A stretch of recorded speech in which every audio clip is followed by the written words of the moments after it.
lei mea waya Yesua patasi mai tato fi le mo. Se pong mani o le kane si papa tonga ke Channel America Samoa mai whanga I tua I America Samoa tato patia I pea le mātango fio le alofa o le atua ele ne yaso nganga I fo le lai lona no poanga tu maumar pa moe ola to osa ele aso atai au le pa maoni o le alofa o tato tua ai ta tonu au li tia me uma pe lava sa tano no I el mano tato tu no manuia me uma I le alofa maranga leo tato tua tu mauni ve inga I le tua nei masa uma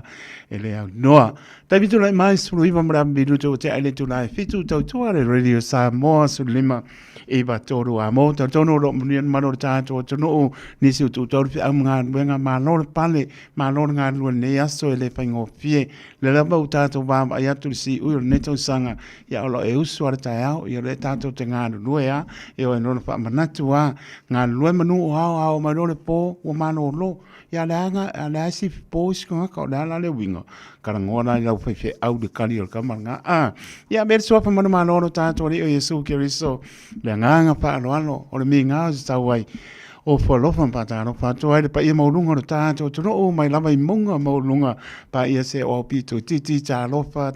lava fa ta lo fa ya pa o ta le lo va tu no pa lia so se ta fo au to nei le ga ta le to vino to suina le ba yo so I fo wala man yang anga mo ye malon mano o fo ro fa pata no pa tu ta lo fa lava pata ro ya to no malo le to no ta tonu ta to bala bala ia I no fuanga ia ta tonu o lo tau sia pe ta to I o lo fo de ri le ngata lea long ta sia I ta to fa manga sa mai o le fa ma oni le o le lo fo de ri o lo ta to fe lo I pe ta no sanga o lo ta to bala bala ia fo ro fa ta tu ta no pa ta no fa lava pa ta no pa so mo ta ngasi mo to malawa o lo va penan fa to lian malo le tu ngasi o tino a lo fa tu tano pe mo pa mano longa lo tato tu au si la pia ia me uma o lana pa mano longa pa ia tu iane pa I fo mo tato mano si tato te au nga mo ia mo lon pe ngalo pa tano pa tu ta lo fa lava e le pa ngalo ina foi e la uso tu dio lato fa salanga pe poi tinam tu pa pino tu dio lato fa salanga ta tonu loto o lo ela ngona tu muso le nga pa ia o le I lo potu o te impa ngone o la pa sa mana o longa ia o lo tu muso pe le nga o le fo I mai ia e a lo fa te la tu tu le radio sa mo la to umaro to ese tatano mo to va ve mai se la fie se la le tato fe loa e le matango fio le tua ia po lo fa tu mo to o la na yalon pa na pe ngai ma onga ma lo ta mo tene ia ila onga ai nga lu ai ia ta tonu le fo matana nga I suenga muni nei tau sanga le alava se me e te lulu o le napo e te sele ia ai fa maoni lo te mamano tina silio na fa maoni I le lofo le tua ma e tangi le atua au ke pole whainga ka tangi le atua to tulia oe ma e tangi le atua lofa mai lo wai mai le se me whainga tangi le atua ai e mana tua le ngana pa alo le ngana numeratas na so I fua e ai tau mātua maola e tai torte mea lofa nara me le atua e tatou e maola numeratas le nā e o atu lau numero lua leise se whamatalaina to e tua oe to e whamatala o le Samoa, whaperitani. Ia leli, e ona pati ale o mātua. Pati o le mita whaia e le alofa o leli. Mau e o tō. Whaintāte le o tō ia naola e atu no e mamau. E le whaingofie. E le whaingofie. O isi au mo kua I whiua ka mwhai. E o mo kua whaingatā. E le ki o po isi ngai ka me ki wafo. Ngai ke rua whainga ngui e ta māmaritina. Ya ole na kamai ku ila no pa pertani o ngai le la ngangu tamantina ya kampai ya mo e na yalon pa na no me tasina o tato me lofa mai le ya e o la e na ya tato fa na ya fia mai na la le nga ka uma pai mare ro sa mo ngana tato ha tai radio Samoa le funga wenga ia ro pa manatu mai pe le ngana ia mau e mato ia le mau ko ke ako lai Samoa ka ngangu mai ka mana Samoa ai pru wa pe ke lo pa Samoa ui Pia ka ika le pa le parangi pa Samoa. Wa pia o kong parangi. Ya lofa tele mo to mai ti tama tene pa mnia le ni. Wi a to su enga le ne foi. Tau sanga la pai ia pa mnia le ni ma pa matala loto pelo na lava nganga pa ia ma ni dinga tu le poto ia to ina ia manuia to a onga manuia to nai. Loas pu pa bidu te wate ai le tu lai fitu.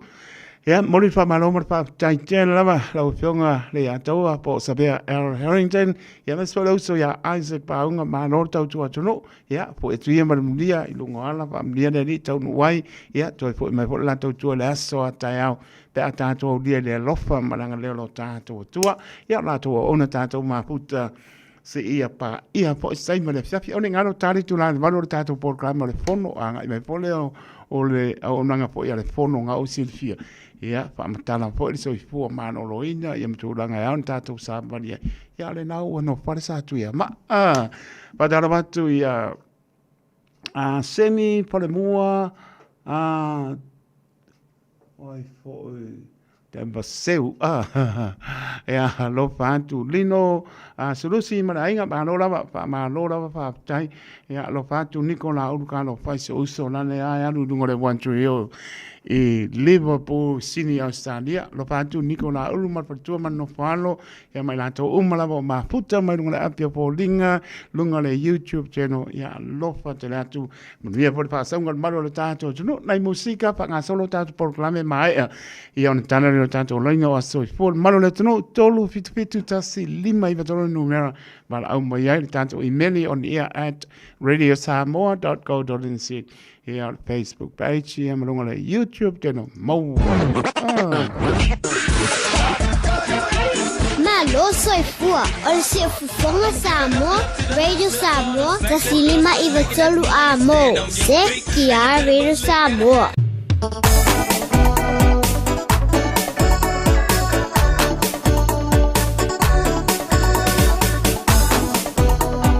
Arbatu Elf Domenico Angaisa o ala Panenzo. But the way out of Aluso, the Paneniaso, on Landwood.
lava o David Tua le nei o lo e whaafonga mai pei le Radio Samoa tasi lima I watolu a mo Samoa I manuia le nei aso.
David mai luas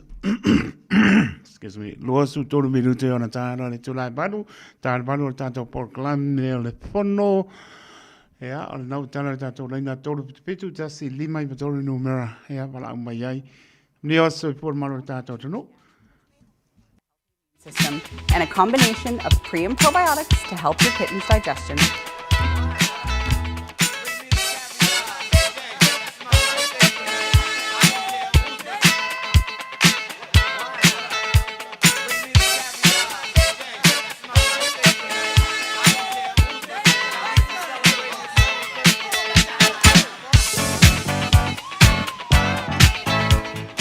Salamat po ya Domenico sene hutu pena po ya leanga upu to muli mai perfi Australia ina to ma puta mai pe ngale apia polinga sina leo pena po ya ngalo en se misi de se peti ya Susana sa non wola Ya, malo naman mai sinaleo. Na menor tato laina todo pitu tasi lima I patori numera o aso por malo de tonu pa mo lamba.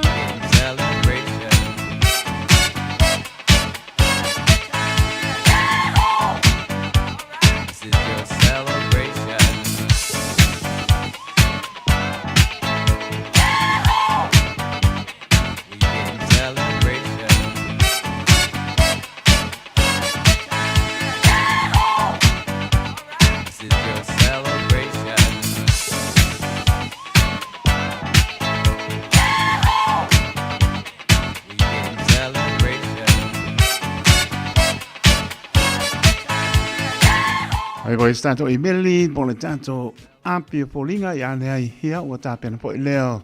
stato pesel por clame familio asso por malo tanto tru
Tono le umaya I tato asoifua ver patabara una fai mafonga to moni punanga Radio Samoa pa mio asoifua maro le tono yang le vene ni to pa popo nisi tau sanga sele soifua mo lai tato manatua pea ia vea pe tato fai alon pilngalo man via tele to asoifua se pong Mario Suau Felice Mikaele pelea se me alo fai manatua le alo fa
Talofa o au o leilani. Mātou tena nofo whaatasi malau to o lua le mawha naumana i o mātua. O te pala au i le Healthline pe a whaia langona le tino mai e se tasi o i mātou. E le ai se totongi o le nei au o nanga, mai mawhai ona o tala no e se tausima i mō fautuanga tau soifua malonoina ma whaamatalanga i mea te tau ona whai. O te pala au iai ai le tinga ina seisi o i mātou. E awa noi te mi uma, lua sulu whai tu lao le aso, mo aso umo le vai aso. E maua fo i le fesosoani mo se whaamatala upu, pe a whai o e fia tala noa i lau lavanga ngana, e lea i fo i se tutongi, Pala au loa le Healthline i le o walu se lau, ono tasi tasi ono. Mai moa i lau fetu Samoa, le au lakapi liki at mai tai Samoa. I le aso tōna i nei, le aso lua Novema, i le lima i te ai le awhana lima. I le malai ale Go Media Stadium, po o le Mount Smart Stadium. I lana ta alonga whaitaulia, ma le Fiji Bully Kula. O le awanoa wha auro le nei mo lau fetu Samoa, mo le ofiatu i le ipu o le lalulangi i le tausanga fau i Farani. Wha atau loa sau ticket i le ticketek.co.nz e tapoa i ai lau fetu Samoa. Ona taualunga i le taalonga mata ina alii i le vao le Kiwis, ma le mate maatonga i le lima i te ai le valu i le afiafi. Go fetu Samoa! O le R-Dash Travel, o le company numera tasi le taungo fio pasese mo fe malanga inga i Samoa, whapea le malanga mai i Samoa i New Zealand ei. A whea de loa i le ofisa o le R-Dash Travel, tasi valu lima Great South Road i Marurua. Pe vili mai i le telefoni tolu iwa lua o wha o o. Tolu iwa lua o wha o o mo le R-Dash Travel. Radio Samoa. Taslima iwatolu amo.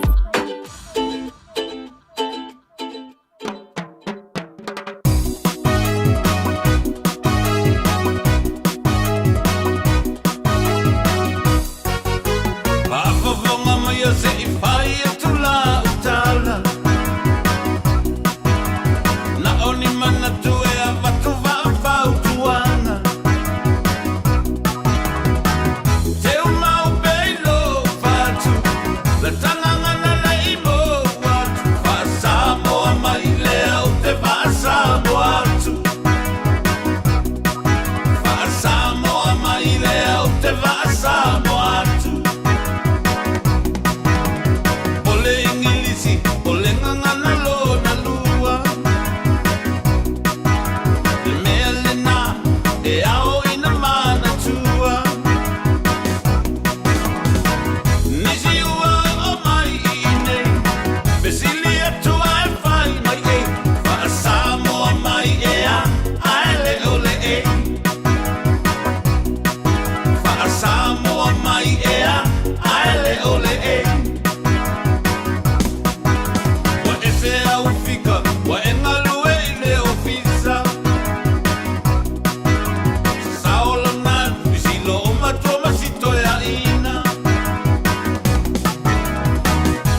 Abi tu mai fa mi lu te ona tara le tu lai manu lo tania i al programa el fono sunga pa li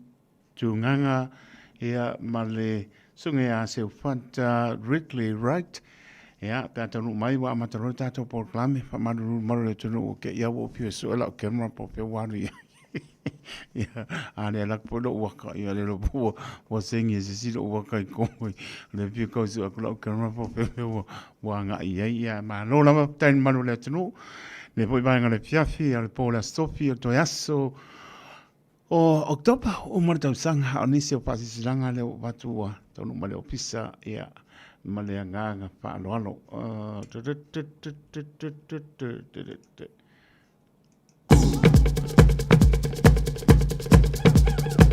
Tato pasilanga moa o le pasilanga le team no excuse sumpa talopa Samoa manatua tato sumpa ale team no excuse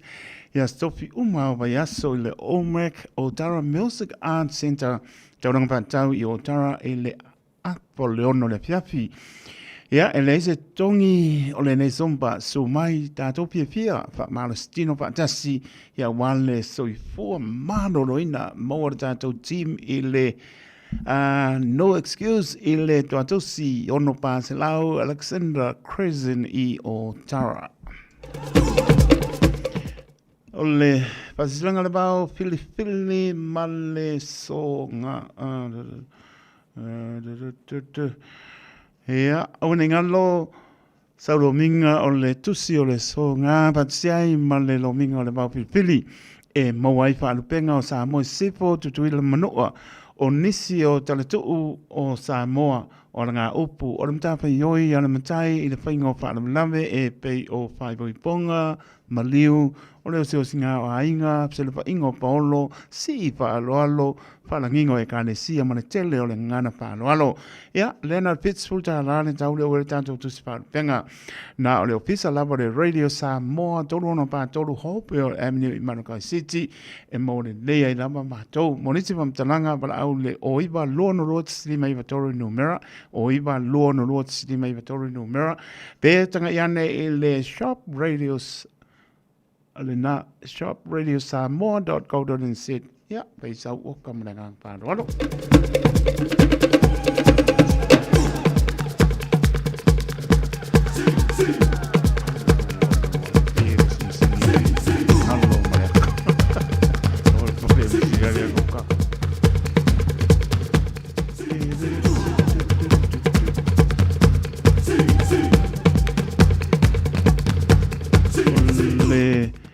Whaatisilanga le ainga o sa maua lei vau le pala e mua pēa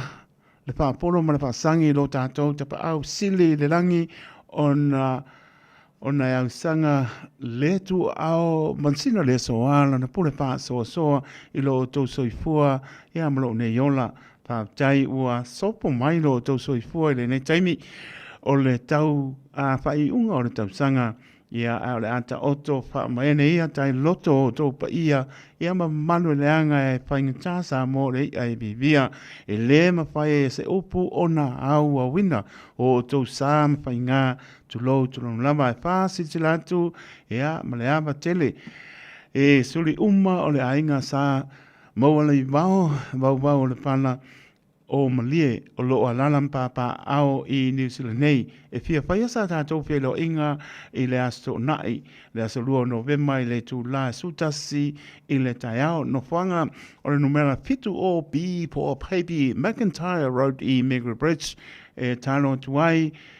i suli o tātou a inga e ia a wai mai i le nei whontanga tāua a wāna tātou whā a moe mō le tausanga pō. Monesi pamtalanga ia e lelo whaapsota mai ia maua vau. Filimoa le orua lua lima ona tasi lima pitu iwa. Orua lua lima ona tasi lima pitu iwa. Ia po ngarwan mana tanialu taito orua fitu whaiva wha lua ona o. Orua fitu whaiva wha lua ona o. Sainia mawala i vau Filipo lu telu Filimoa sa o le ainga sa mawala i vau. Vau le palai i le fio ango malia mananganga pa aloalo pa tai. Tono la tato se atu tato programa le fono le ua taunu mai ia sui fo i ma le fono ia wa po fa ponga maro tato tono. Ai bubula nai ona mata e pasia ole ngata ai bubula nai ona mata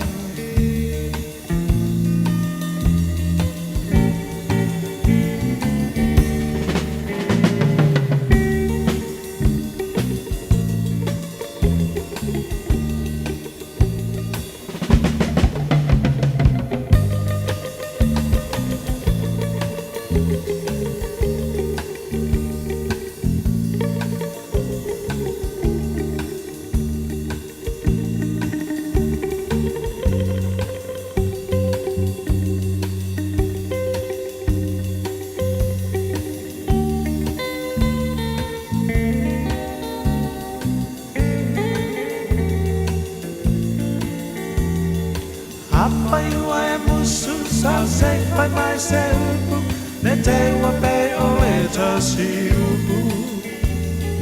Moa lulu, niu pulu, asili o na pa apupu. Ne e tongi le moa, ai ulo na apa, ne pe o e ta si muangana. E fasia, o le ngata, ai pupula nai ona mata e pasia ole ngata ai pupula nai ona mata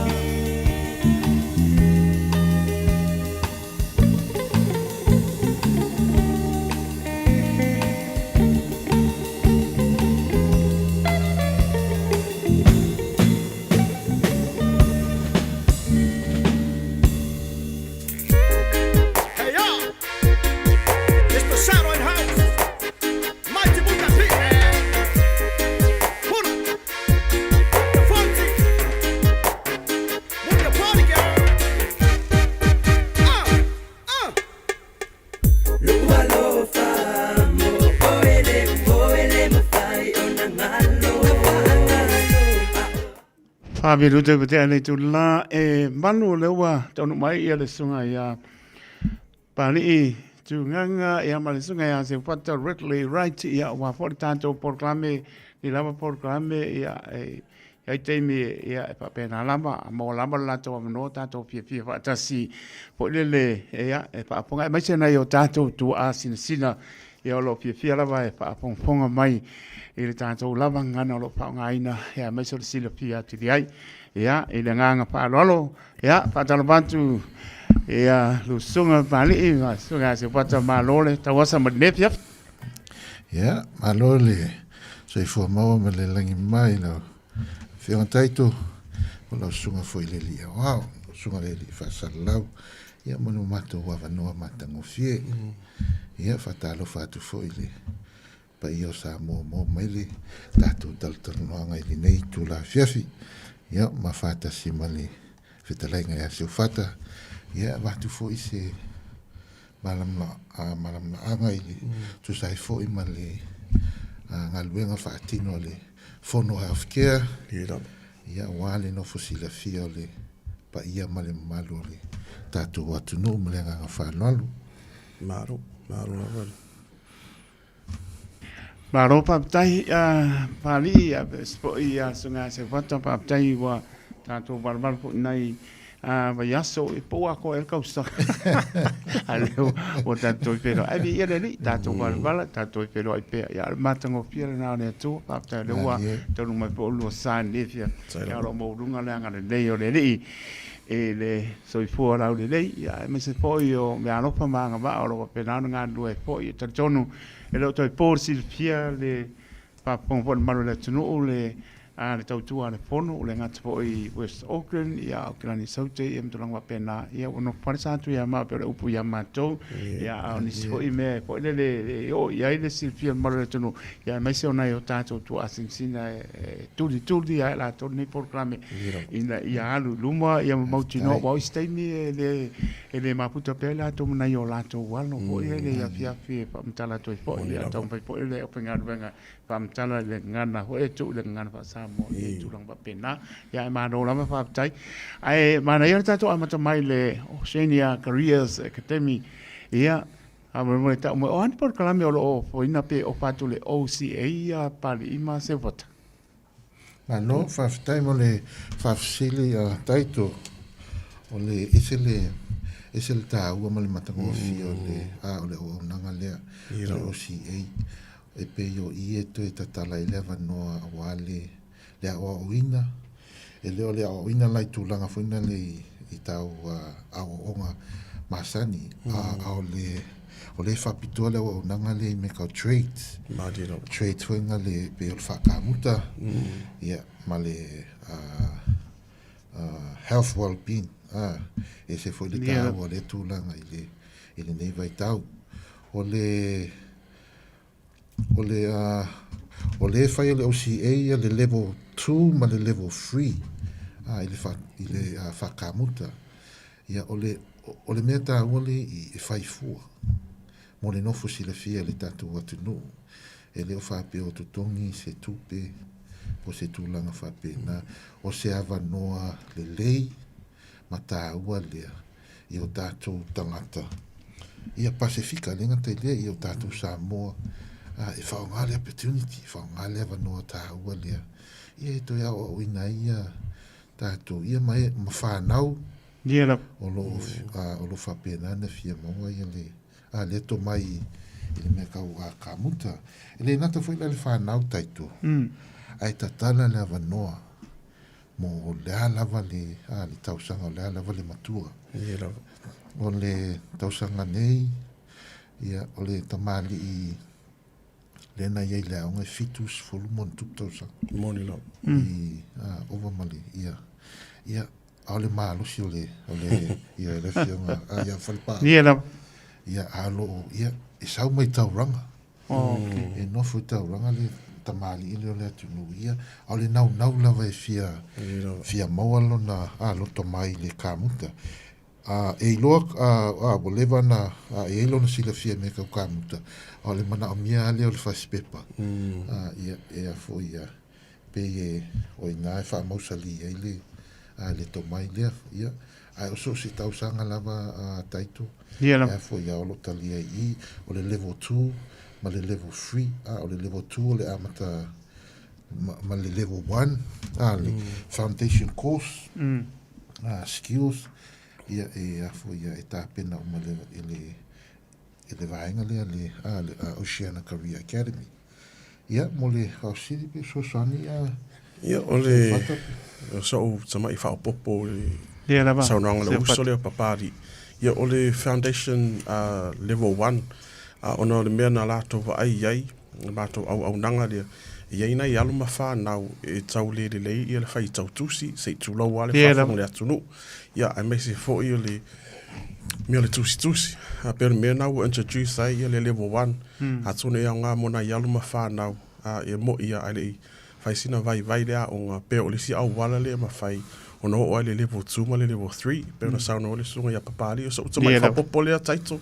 Ai wo kava uma ia papari ia nai mea ia ai. Ole master go ba. Ole master sa o le uso le o mea ngā mai ai. Au ke popole taito ole. Ia mea wo. Au ke pia su a ko riskai ko le po permera. Ai o pia o mo marca por cama se botcha. Ia mana tu po i or kai mi po le. Ia, le si me tau tala ma le pa lo bane pa po mane tu. O ta to po e fai pe mika. Kai mi a pa wa o manga sai me lo pe mika la e. Ya ka o se wata ring pe mi. Ele ingi na. Ka ma ya. Pa pe mi ka ka ni se ma di e mai o le. Ya nga. Boss. Ya. Ka si me. Apa ni? Ia o tātou tala noa le. I wha malulu atu i fionga i le ai sa e whai fo i singa luenga tā. Aptai, aptai. O le ala leo le i o le tuli mai o tātou tala. E o uma você me lá tu le va ver mai aku. Você mas o su mas o bata lo singa le ai. O lo e anga tonu ma nu o pesili apa ni. O mani lo ngai ma se bata ma tala noa, ma se bata ia nga kala o ia le se. Eu vaku ia skauso. Ai o moro si sta i se bata ma e se mana ia. Ya wala to. O lo sta ia mo o fili. Ai o me siria le o mo i taila o fa so taito. No me siria mo nga fo ia tia wa ma la wa. Ai si ka ia so lo manguia po. Ai me se le wanga e tu fa ingor tau sanga. Ma ia lava. Fa ingor tau sanga ia. Style fa e. Ma lo va tai. Da tono le au nga so fu malorino le Pacifica Health. O le asep so sani e moa mai fa mo mai na ia o to fa mo le a pari ma. Ia, sai lava mo le fa siri taito lei e tele lava ia o le au nanga le mo le sida fia. Ia o le fono o le fa la potonga o lo tosi lava ia nai au nanga ta itasi. O le public health ia o lo ia le soifua malolo ina mo pepe. Mo le ola manuia o le mea ta o le healthy babies, healthy futures. Ia. O lato e fa e so sani nai matua. A me se fo ia whanau i lalo i fo le whātau sanga. Le mātutua. Ma a tōne so sani ia ola manuia ia nei ia tato young children mo le sira fia. Ia e fo i lesi au nanga. Ia o ta au le tuulo po le smoke free. A tōne pima whaina whāso mai ia songa ia papali i lana au nanga. A li. Whaftai ia se whata le tūlanga le lu. Pea le wata ua whafsili ia au nanga le. A le fono. Ia, e sa o le tele ia o aunanga tau soifua maloloina. O tūlanga le smoke free taito ia o lo ia le o aunanga le fono. Pe ona tātou tala noa i fuisi taimi o sola. Moni lava. I le pokalame le smoke free. E so soania i la tū o le o whapena o na tamaftapa. O le tūlanga au tū le melia. E li whapena nofo le fono tau whaise pokalame le. Nia lava. Tamaftapa. O le aunangi mai a le soifua maloloina po le malo New Zealand. Ona o le tapaa. O i le whaitutoa le tele na mama i eita tō tangata. Moni lava. Moni lava. Whafunga ana le atino. E peo i le au walao le kōs. O mai umai e tele o le kānesa. Peo i le a matatuai. O le atapa pe ila lena fa ila ia pokalame la ia mole au tau maftapa ia tau whaiti tia tau maftapa ai mai se le mea lewa ai mai o le vape ia no fasile fia le umi le vape le i umi se le fatoa pe wafitu tau sanga pe taluna ia le vape o le tapa ia e matua le tapa ia e tātou le temine o le valanta le tapa o le vape ia e whengatati le ona whaise tu la fono le soifo malolo inga ona e le leva e le i tele ia ni researchers fo inga le na whai ai e o tō tele la mamai ia le o tātou sila le social media ia o iai e maliliu mamai le vape ia ma le misi mea leo le o le tupulanga. Ia wa o le vape lava ia taito na osi le soifua maloloina mo le autau maftapa. Ia o le tupulanga le wa ia i osi. O le wa pe o mai ata mai ti vape ma le to hoteli. Ai le tau maftapa. O le vape na fai mo le autau maftapa. E fai tia ai le tau maftapa. O na se la i le vape. Ia na whapena na wha umatu e la ia. Ale mele o pei o replace le vape ia tapa. Moni lava. O le pei o le si ngā whai te tenga. Ia o te langona o le si tolu tau sanga i luma. Ia o tātou tala noa e whaise meka o le vape free. Moni lava. Wai ia fatoa I loa toi foi nga ia wa ni si mai le a mo mai le a ile ve ia mo se a e matu por kalame e fai foi ona so sani e tatou a misi a fala putonga e kalesia ia mo tanga foi a inga moni lava ia ai le ngata foi lai tatou Samoa ia o isi tatou uso a tunu o le Pasifika e ma fai ona so sani i tulanga ia o nanga ia le smoke free ia o le tulanga le smoke free o le lesi service le a ka o le a kahu taurima ia po kalame lava ia fono ia fa mo tina maitanga ia o lo fa pena na ia le sosoani le fono ia sosoani o tatu tina na te foi le ia tatu fa na tini lo fa pena na mo le maitanga ia e mo ai le midwife tele sosoani moni lava me lava te tina tu la fa pena ia fai un fa sota i mai ia le fono i tūlanga ia. Ia i fwoi marisi i lalo i fwoi au nanga lea taito. Lo ia i fwoi ma le vaiane le whaafonga tātou watu nuu. O mea le sui le manawa po le bowel cancer, bowel screening. Mei se fwoi le tūpā tamari a mei se fwoi nei tina. I le 5 tau sanga se o le 7 ma le wha. E ma whai ona mātou so soani i e watu i mea ta o test kits. Atone e la whatu e lo whali. O lo mauta fwoi ma lao. Atone fai ia mei o test po atu langa o te fia foi fa ala wilo atu roi foi stasi o tina o le tato watu no o lova ai nei polo kalame a pe a fai ngo feeling ngana ia ma fai ona tato fai onto fa so ta ile fono atone mau foi nei fale tua ia le ngata foi fale tua me so foi so ia pali i malana au nang ia ia foi ma le vanga muli la lo i foi au nanga le public health o le vala vaenga lea ta o le wha malostina po le zumba e whai o i okirani si sifo e masena wa ai a tamau o tia ma peo tawai e masena whai tau zumba i le au i le tai au e whai fo i le mātou zumba o i West Auckland a tonu e whafso ta i le mātou i lungo o penga ta whai langi mātou website o lo mau ele address e mana e pea sumai fo i ma oi a taito e sau siva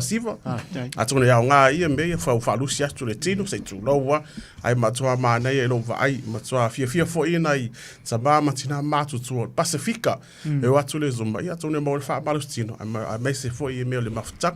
pa eso pa popo ia a pari pe le ai pe se fsile o le wetala no le tu langa le fa balustino a se vate e me so pari ese le manai o le manai e o le malasi lea ia o mantua po tātou e whai asi whailele ia tolo wele ngana pa ngaina pa maro tātou tonu whai si pai iela i ti o tātou o le naturale o tātou tu lol pa ia o le tonu ia ngar kau samia e umorar kau sami o le losi si mea whai ngale ngale ka kia lau ka nguru ia manatua le lava e pa manosi mai ia doctors, nurses i tu langa pena e le mana ia mo le umang kau sami ia ngar ka kia le lano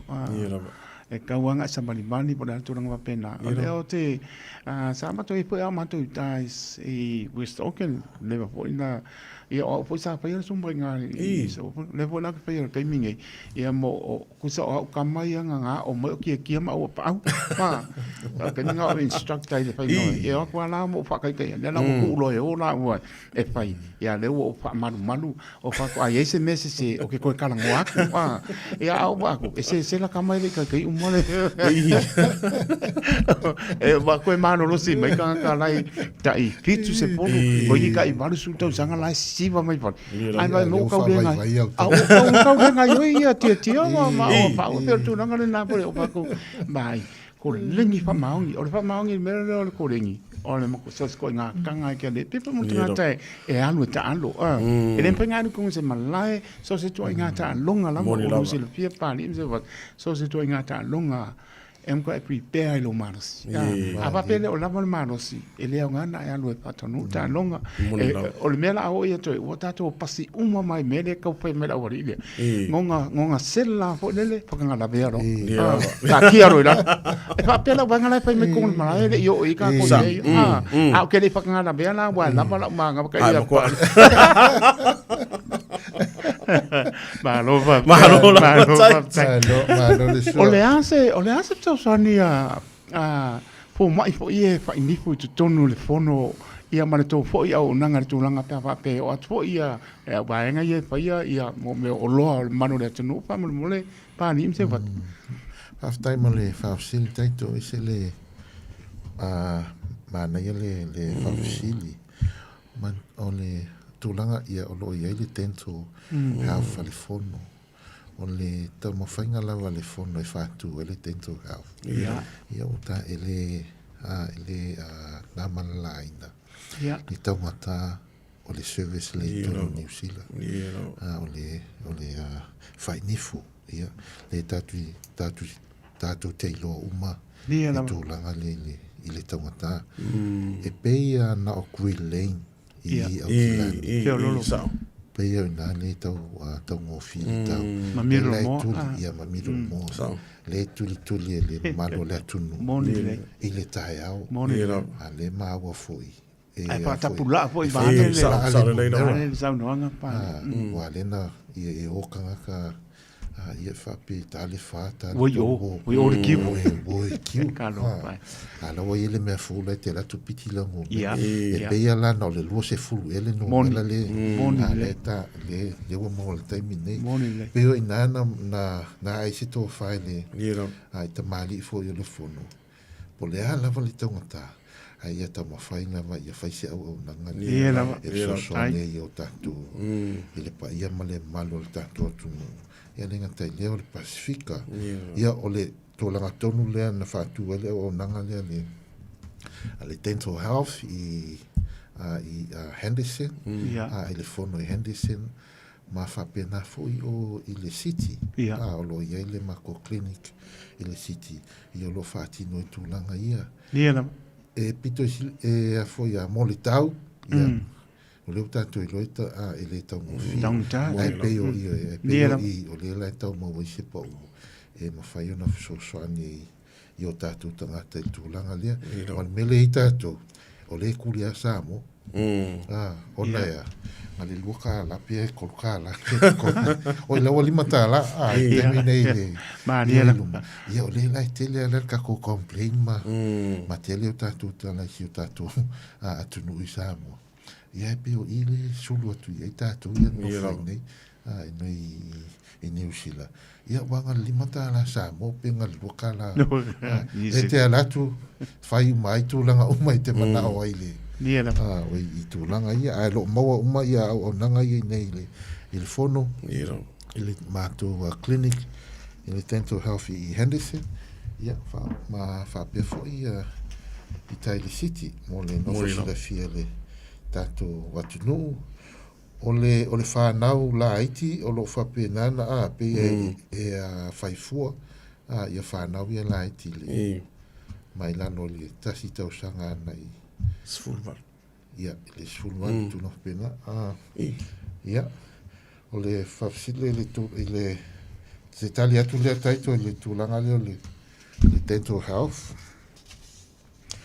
Malo whaftai o le ua e tano o le tūranga lea whānia me sipo i le sunga ia se upata e moni au o le tuatonga tālama o le tuatonga tālama e whaftai pēr whapeua e whānta wala po i le tō pito la au tampai po i se tintis po i le utari i a o tō po i la tau maua i se po i le se sosani nei o tātou tangata ia ua e le mwhaiana po i tātou ua le mo mia tātou le soi fu mana oloina e mo mia tātou le soi fu mana oloina po le alama le tangata ia ua e moni au i a Green Lane ia ma Milomoa ia ma seisi po i e pe o inale tau pio lolo mai a ka kua kulola i fo mai po i private po tōranga pe sori e o ngare fa ingori ni fo kasi tu lolo ngal ko ki a fa se la me bane e tau tala ma fa no ia e si le ko po le pala ia ma ko so la tu lolo ngana fa ngai la pa mo mo le tu igual menga sa pa sa mo o nga do ya o ngi no le pa e ma ka kia ia nei e anu ia lo me ta to te o wa so se me la mai pui poi a mi se to pitola mo le so fo mano lo ina mo ni al pa tai pani ima se pata ia ma se lo to dai matali fo I la o tō pito la au e leo tō tau whae roina, po tau tu ale pono, ia me se suru whae ai, le ma malu tātou tunu. Ia, e tō te tani lama e le, lau sa pia, lau pong pia fia, ma wha manu lama, e mai se lama ranga ngana tātou, mo lama le wha o ngār wha pero tānia. A o nei o tātou tu a sina,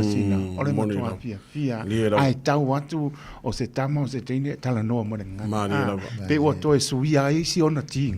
wara ko ngei apa pe lai la kunga o ia le o latu se, ia lo po imwhanau e tau whai wai pe ia o na ia lo whanau le tūturanga le. Ia pe e atu si nai tina ai pape tai le atu o lo tō iai i teimi e surfa atu po le mano tātou atu no i tūranga wa pena o le tō o nanga le soi po mano rene ia e mesi po le ola manui o tātou ma pau o le a se tūranga lo wa pena antanga i ma ngai ale tō sisila i le Whaftairo mo le whafsiri taito. Ia pei ona sau noa le au nanga le tau le healthy minds. I le masina wo tea. I le songa le fo mai mai se fo le tasi o trofini a Francella. Ia pei o tūranga i le na mātou baba ai ai. Ia o tasi o mea saun tātou baba ai ai. Ia ua tangata wala gona le loto vai vai. A mai se fo le atu atu val. Masena I le au nanga masana la to ba ai tangata pa fai o le aso ngo fo fia o atu le aso lo o fa no o ese mo tsa suia per mena le ai le au nang o le situ lang o la to ba ai o watirina popole ma le pe popole vale pe o overly worry ba ya no fa fo ta to what to do pe ele tonu ma sa la to ma fa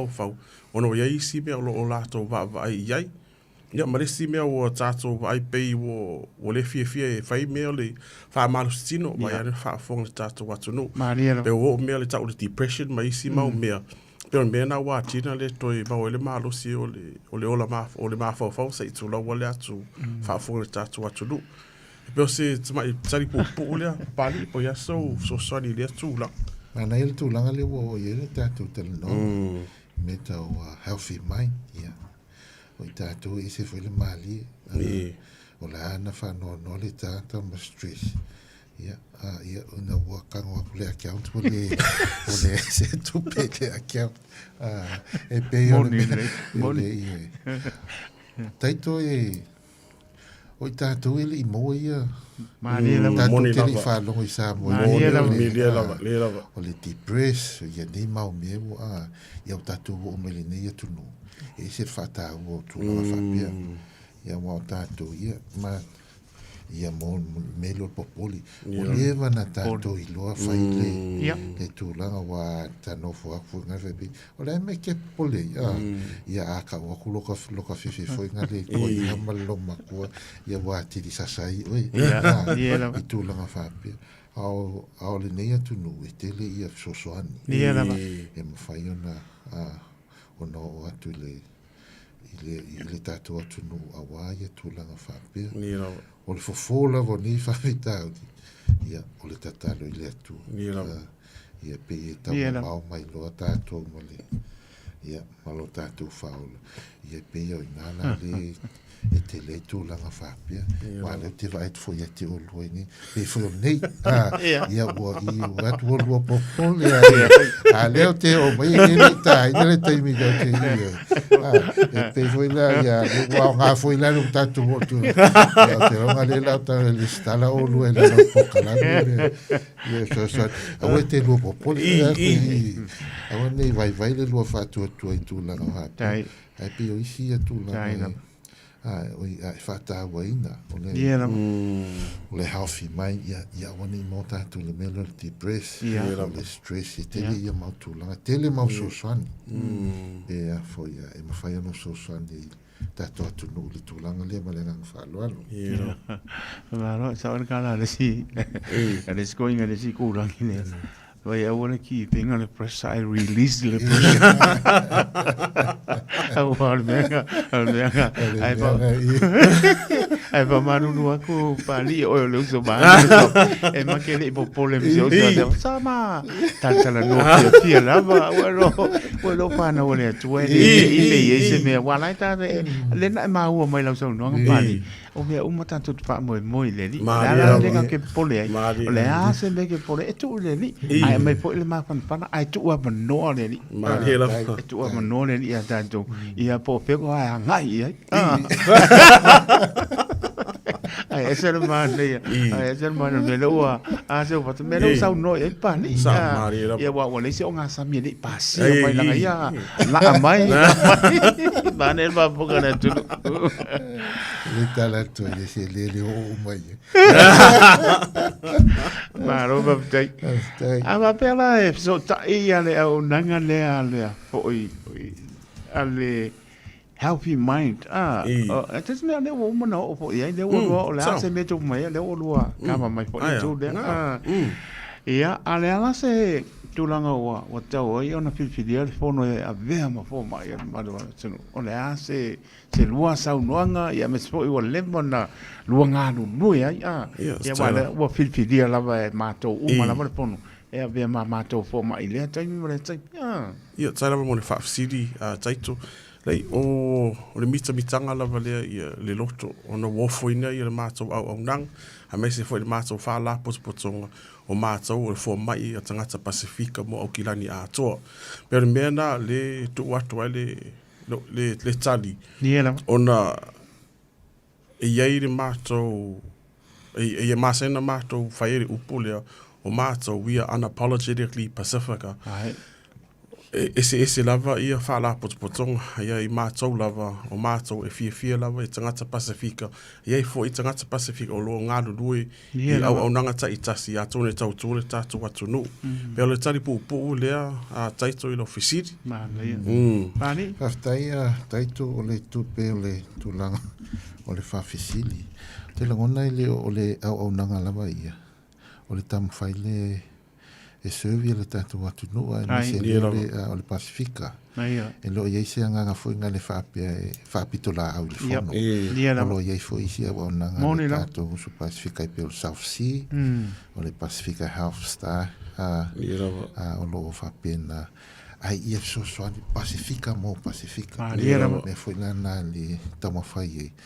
pena eta urte mi sola taito e ese ale falling all the mamaltina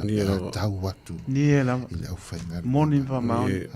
o tama fana o le atu no e se peneta o nai to suia atu morning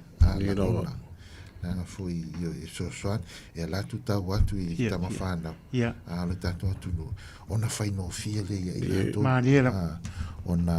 ona foi ona talanoa ile mta upu pole la vale ale onanga o lo mana mia o le tūlanga tonu lea taito mo le whaasili le tamo whai lea e ngā lulu e mau ona I o tātou tangata ma lea ngā whānoano mano papai a o anisi so soni papo mai wo poina me to pitola o na I le community po ia o e whai atu pa mo pari se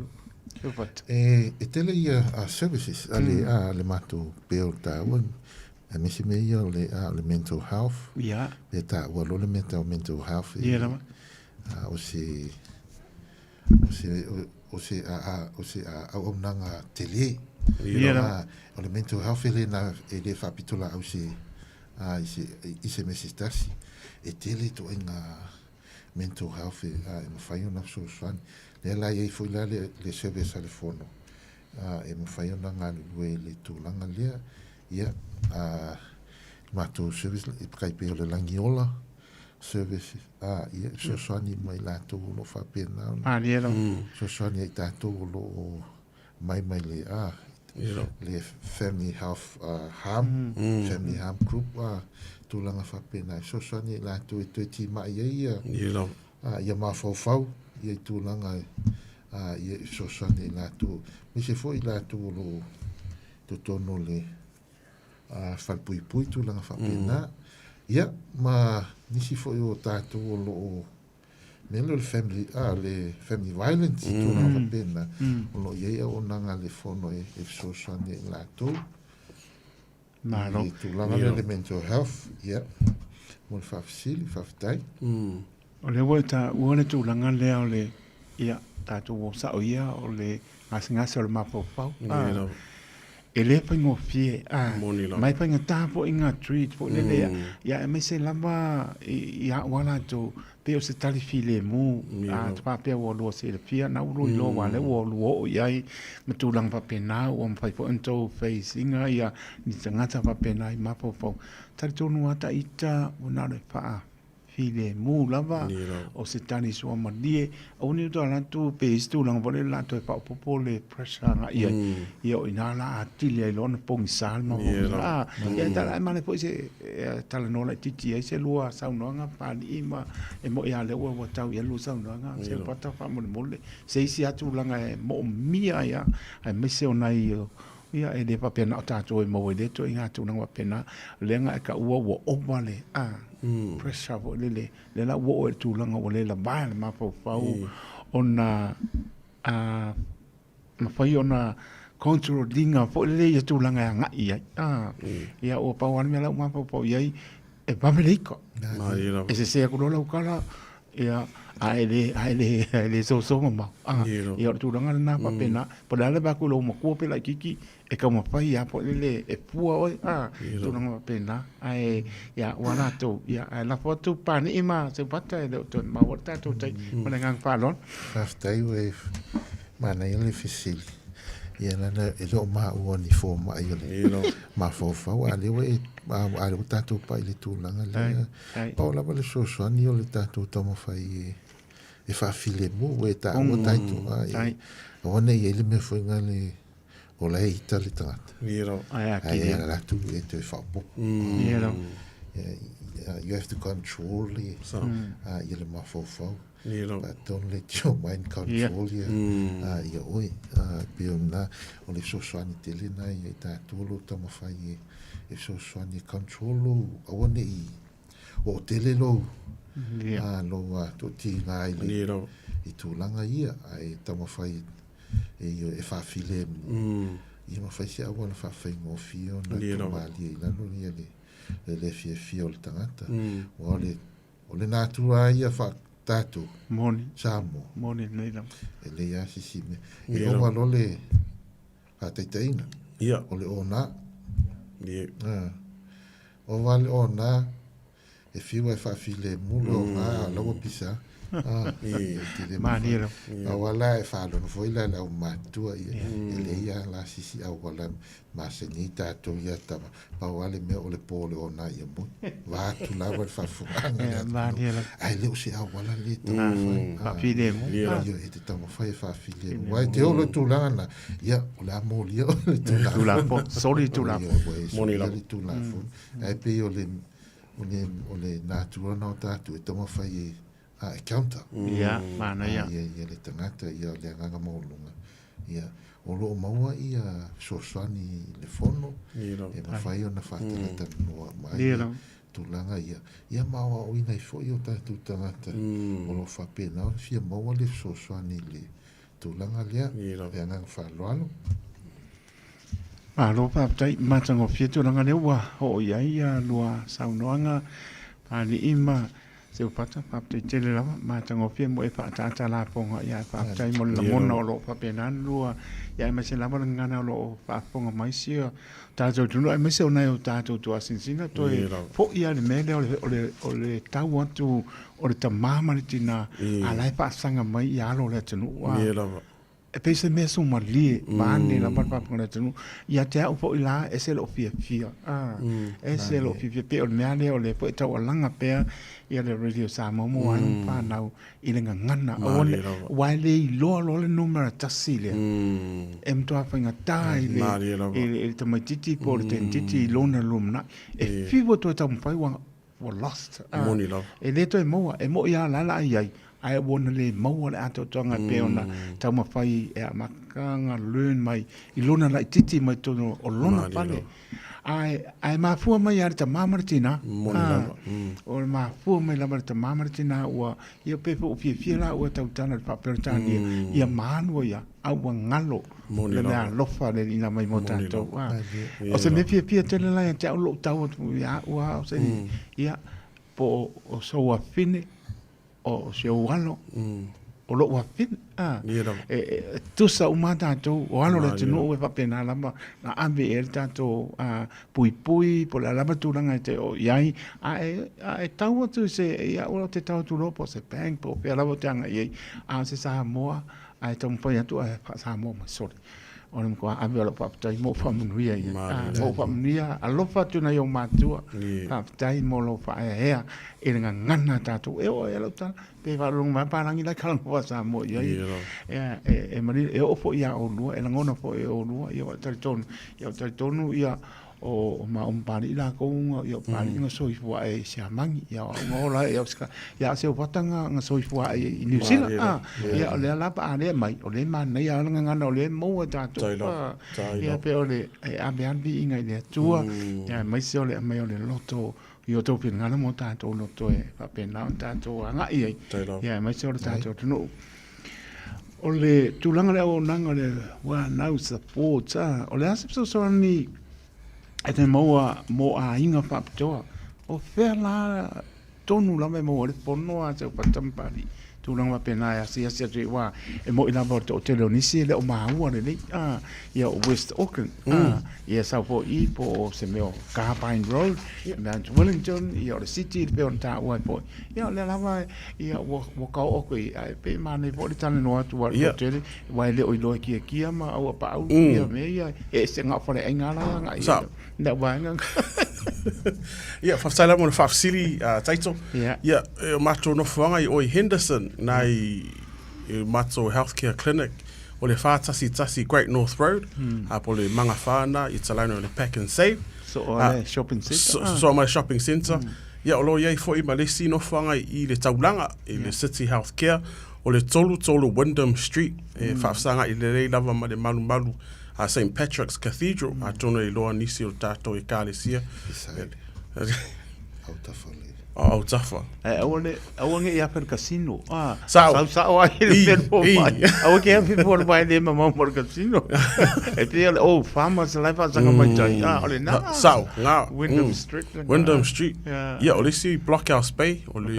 lua i wa fitu Blockhouse Bay Road lunga le tu nga lunga tu ia foi ma si man rewa i fitu Halva Road nganu man rewa talano fale o loa le mamau ma le Southmore Shopping Centre ia o le mato numera o le ovalu selau tolu ono whāwalu o le ovalu selau tolu ono whāwalu ia ma iai nisi foi o na ialo ma whādau ia tangata Pasifika lo ngalu loe le mato call centre ia iai foi ia na itama itai ia ele lei foi la taulinga ngana Samoa ia pe a fai e fia o atu nai do foanga ia mato opening hours o le aso ngafua ile aso freile o le afale valu ile lima vanga na ia public holiday ia o le matala le mato awananga ia papari po sai so fapo o le tato officially i po le clinically fono le o Emmanuel o no se filo o ina ele le fire service mua Manuela le la le ia tulanga to fasara i male officer leo a Manuela io inale wa ia le clinic le ale fono mo le no fosse le fia le tato atu no ia pe o le numero nai fa so tai mai ai pe ia ni si tulanga fia manomia ia pe fa so tai me fo ia le sunga ia se fata ia pe ina fo ia ilana mo pa ia se mo watule na numero se taimi ia mo nisi fa fisili po nisi o nanga fia no fumala mala mai tatu atu no tatu Paul mo le lava pali o ai este natale fia fisili mai taropa la firma Dr. Mangene ia o e po lesi po mai e ese me ke fia fisili ai po mai pa mo e telo ma ke poko ia ma u fo ia le kuale nganga ia ke ke ma ke poko ai. Lau pule lea toki o mangi. O leo ke vivea kua koe. O au. O leo ke se soangia skamo ke kia ngā o manguia lo ke mati walo. Ko pa, ponga lai pani ja wa. O le long so mai so du e kia. O bueno foi mai ngai ele alu ia ele so foi le mai. E pai o ma kwa o ngai lo fale. Maria lava. Ngai ke. Mela nga la ngo fa ngo manguia kama o kia. Tai. Tai lava. Ole o koi popole ai ala se sia e pegar nga fai nga benga le ko me ia lo fakule lo ke kwa o lava ia alo fatu mo lo manine mano kwalo pa tai foi le akalinge mai karo pai ya wale alo pa te la mania mano no po manene no kulaba ya pa tai ya tai manene ya Manuel Nefia ole tulanga le e wata te puni le lima le fiafi ile akon manu tai au ya me se fo isa mora tunu pele le over se lau tolu ono fa vadu over se lau tolu ono fa vadu ole numero nai e a fo i e vala au iai ni mo mia so soni ole ale tulanga fo ele tai mi e anga e toi fo i ana yo tato ainga ole mo so soni ole se tupe e tu va no le tato pito ia le ture ya o to tu langa va pena se i kongie le va yaso Peo tu langa na o le po ile na o tato tinata no o paku se o mai ve pa ni se o fato ke o paku o ke kongia ai o ai kana fu se i o mai e ka se mete o ia wa se ese department ko ke ngalo ke o se po la a facility pa ni ala po se tu langa te lua pia sau no ia ma le fo ai na tato tai mi to pa mon ai visili ia le o nanga la vai fai no so soan tai ai tu ava no pe fo ma diero tato atu no ia sau si tai mi ona fa penala ia na pula la vale memo ia na tongila ia le o lau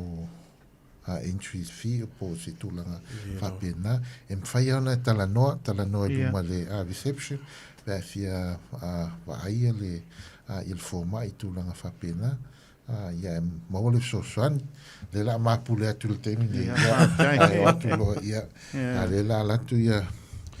se o fata ia na talanoa ile pule ele ma fai na to sui lo mo na fai no pule ia mo le so san o isi o nanga ia ese mai le il forma i tulanga pena taitu ia e fai fu mo tulanga ia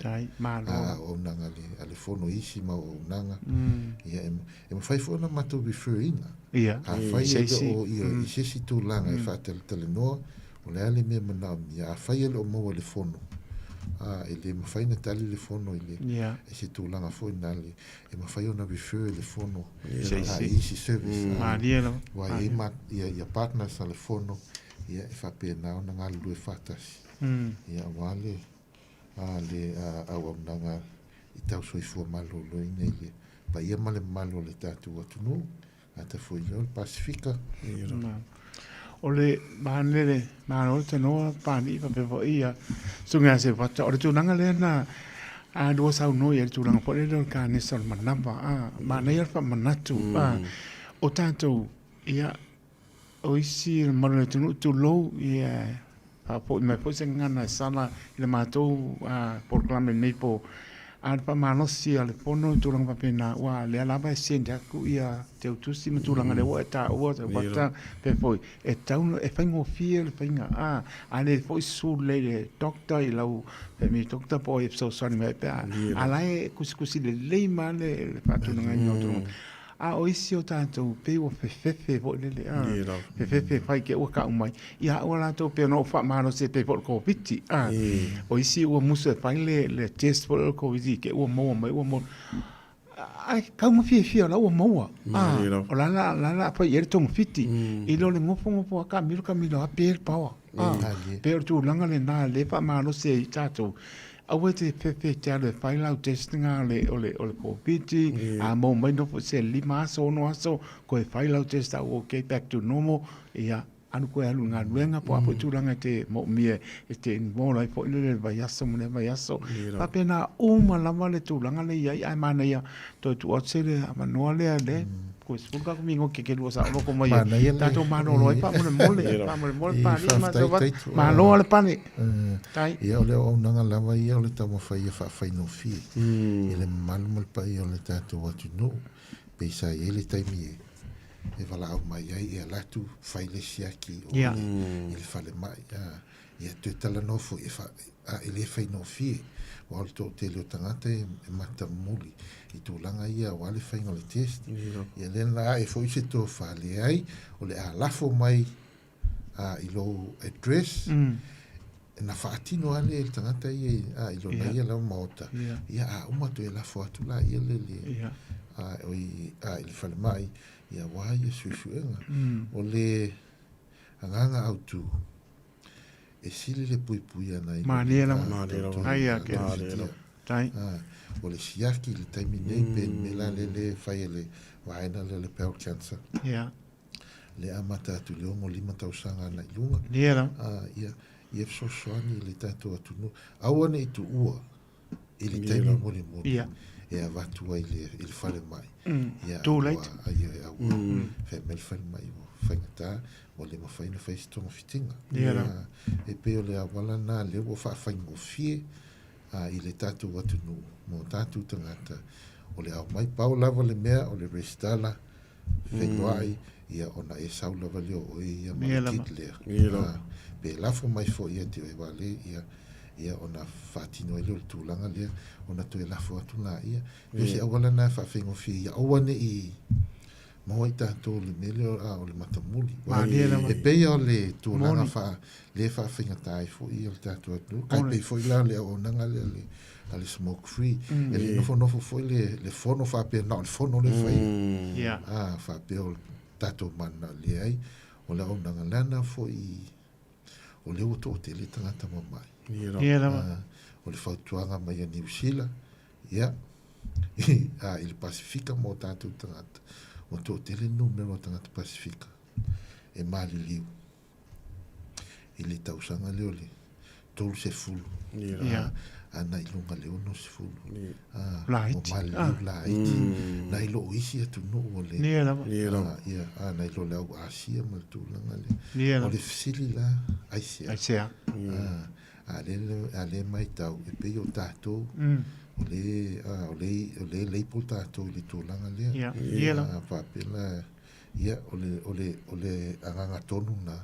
le na ona tamwhain o nanga ia. E sosoani i o tātou tangata, ai le whapeo si tūrang fuina leoli. O le tamawhai e sueni tangata e o atu. Fosi, whai e fosi. Ai, o le taulongolongo lava i o tātou tangata.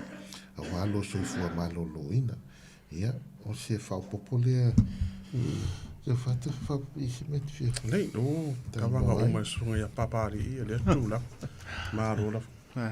Māro, pātai, mātango whiere tūranga leo toi o i tātou mo toi whamana totu le kāne sa le manawa vāne whapunga le tonu.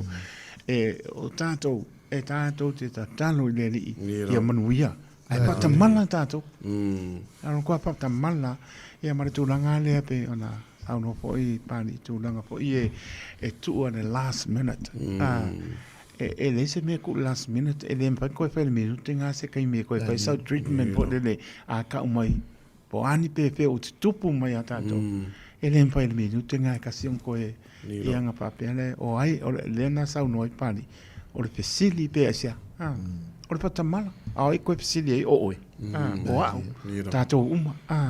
Ono le tātou pa mua kapea. O le kai se i whai e le kau sang. A lai tupu ala ngase bāne po le pongan manu e tunu. Le ua lua māua mai doa sauna. Apta i tele lava ani ua. O le tūranga e maumara. O le si tūranga nei. Naua mai e ua. O le si paula i lunga o le pusa i sāre. Si a ingo wha pere mapio ke o kusi. A la kua awa se singa po i wai. Pai mo oro. Ke nua se ase pēa. Pēdea. Aftai. I o le mātua o nanga ia le smoke free mātua te asiasi I clients o mai lo fia mala mil so soni tai ta wol tu langa le sa e te ala tua fa te tenga o le service smoke free o le na tu ia fuala au ia polukamu o lole o peches fa pe ia tatu to e filho il verso fu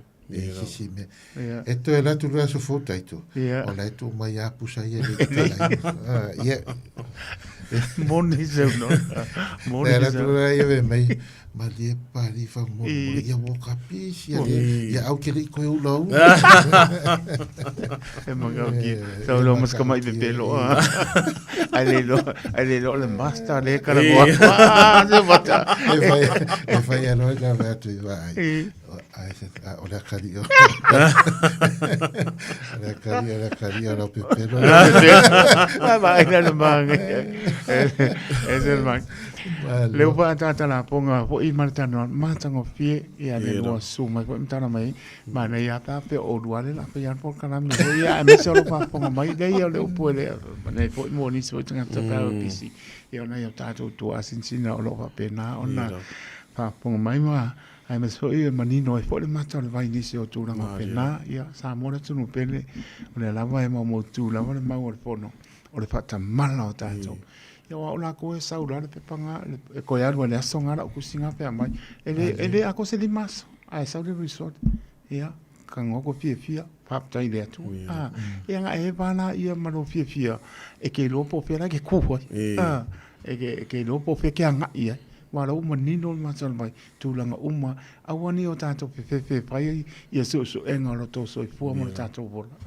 la pe mai o fo ma I mo e ma ia le fo ma I mo e fa vai last minute ai la ko me fo ma e mai pa pe ka o ko I ba ne pa ponga le tino ia la potia ni lo sa no mo mori pa tai tele la ba ma le pale pa pe po ia se vata ma no le sai ma so le do tan la po nei po ma tango fir pa po ma no ta to no pa tai po le fio mai tan mai au ia nga le pele ni ia I pele tu ma pa unga le ia mai se anga ba le ata mai ma no fa le po mo ta to ia pa ia mo non bi inga ia la foto pa mai ma ta to program pa mo mo ia fa ma no fa tai to ia te la ngona le tau mai le si ui o le tātou pokalami le nei.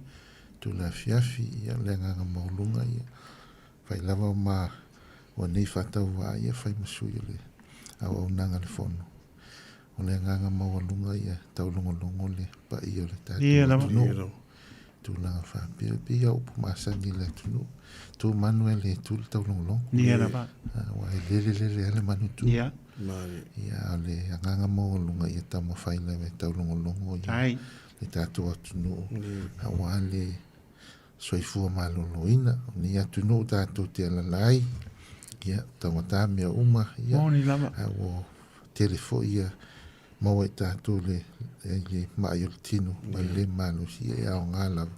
Ia le tamo whaile. E longo pui ale il tātou atunu. Ia e whaia siaki matulanga whapena, pe o lenga ngatonu ngao le tātou pokalame le nei tu la fiafi, ia mole atu lenga whaftai, whatitia lenga whaftai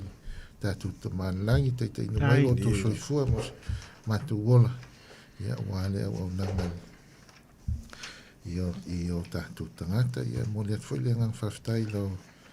whianga taito lau sumini o au. Ai lama. E whasalau ia mole matua wanoa au. Ia foi e tau longo ai le tātou atu no I tūlanga whapea. Maolo malosi maole. Mauma le tō wha. Ia wale. Whatinoi no tiu te mga luenga wā foi le au nanga si o tātou atu no. Ai lama. Nei foi tu, ia. Maolo malosi o whetalanga nei. Ia wale tau tu ai le tātou atu. Ia pepea foi le au nanga le fono. Ia foi le whaftai male. Ile pa ia foi o le tātou atunu I o lo whapena ona lango ina le ia le au nanga le fono ia po isi lama providers ale tātou Pasifika ile ia o lo whapena o le tamu whai ngarulue I sosani o tātou tangata o smato whamtalanga muli le taito moli tele le whaftai tātou tō whilo ai foi se taimi o i luma, ia, te rongono le tatu, Ni tau sanga. O le tatu po kalamulmuli le o ni tau sanga. Ia, e whai aso le tatu tamau nai, ia tatu au dia fo le tau sanga fōu, male manu ia, tatu whiloai, ia, i le anganga whaloanu, ia, se whamtalanga lea ma le anganga whaloanu taito, e manu ia tele le Radio Samoa, wale o nanga o si o tatu atino, ma le anganga whaloanu whawhitai. Alo, whawhitai, sau no, sunga pāne i, ia msport pa mai lolo e pole sunga se whatu, whawhitai wa bea lama lo ponga tau mori lo pito la au nipo, ia o langona le tasi o le lama e maunga lama o le angana leo le li, le po o marisi ui fo i o le por kalame, ia matango pia le lia mesel si ui fo i o le neitau sanga o tato maptai, ia moni lama, au tunanga uma lama o tato e patata la ponga le talanoa,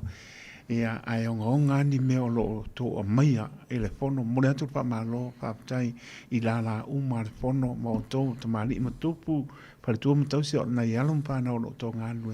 ia lo fa le ima pa tu mo wina pe la na me lo fa o le poto manga ba o fa ia to ia so ni ai na yo tato tangata sul fa ia tu e le pia mo so i fo mano ni a o me uma tato te o fo ma ia fo ma le tua le so ni mai lan fa mano longa ia tato uma ia mo ro tato mano si tino sili le nganga ia wala mo tato nga lu ngan venga le fa ia mo lo ni anga le ia mo lo mano si na yo wai no anu pa na ia me fo de ato ai o to pitola au ia mo moni atu lo to so i fo le unga nei tau sanga mo ni aso fia Christmas manuia mo tau sanga fo ia pe la man sau no o so le di e sau ni le o lao le o lao fia le ta te fe lo ia ai mai alta ele lo so mo nga ba to pa ma lo mo pa tai ma lo so no pa ni ma lo se pa tam tu nga o mo ta la le po le matango fia o nanga le fono ia faia morbi ingaro tato tua tato mano lo nei po fo ia tu oni ia fese tu le ala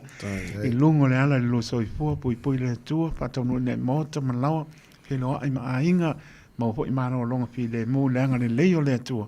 ia mo le so ata fo ringa pe tato lo na lo fam lo na le mun wianga wenga po le vai so toi ia mesel tato nga e tu fa ngon ne tau sanga ia mai le purenga le Radio Samoa mo le toi pa malo ma pa telefono ia familia le ju la to nanga mo tai nei pa soi fu ia ma ia manuia ia fa stai soi fu ia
Una watu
mai o manu lele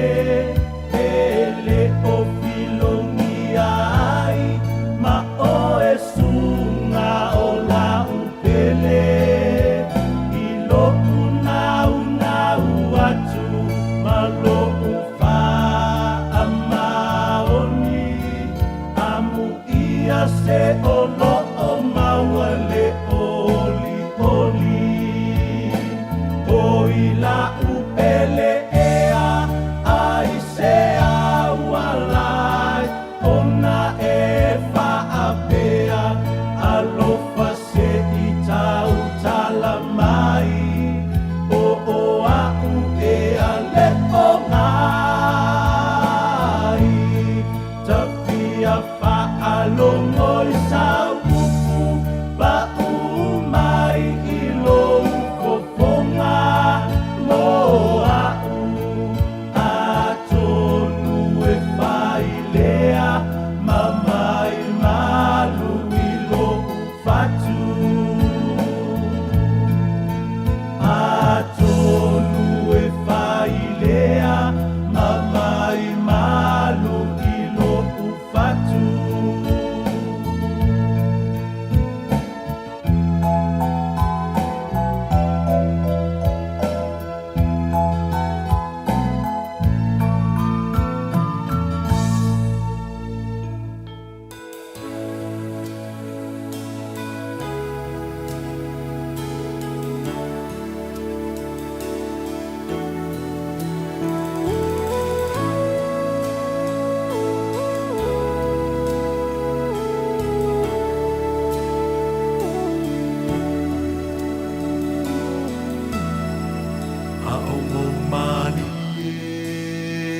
se atu o le la mangoto i fua o mai le pongisa le taimi lea o le tawa fia o mawhawhanga ua sau tualasi mai a oe hani Lamuna nao le alofa ia oe e tumapea i lo ulotoe e manatua i taimi umalava nai o folinga e tumai pea pe o se ata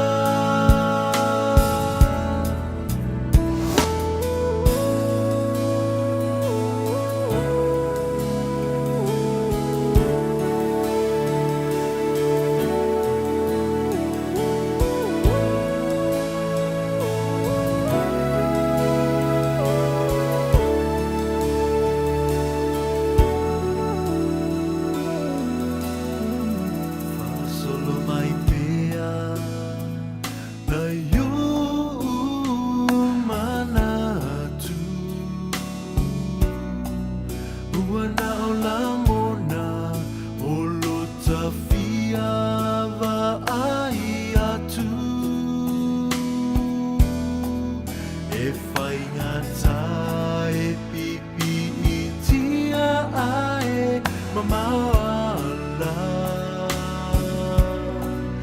Ea e mama e i fovanu tawai le vasa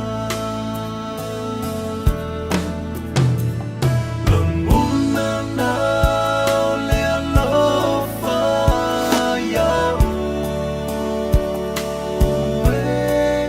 e tumapea i lo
le Radio Samoa se furulima iwa toru amo e tautuaina o e ilangu ngana fitu aso le vai aso.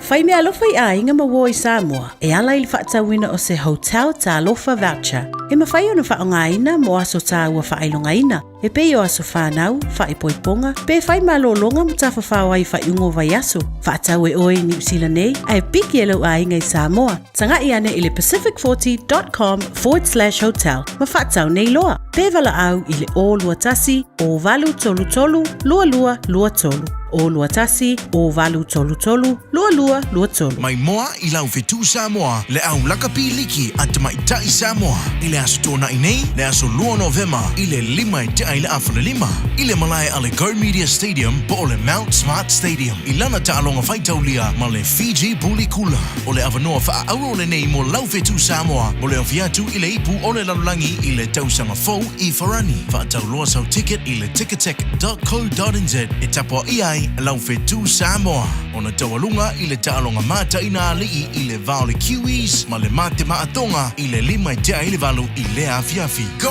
whetu Samoa!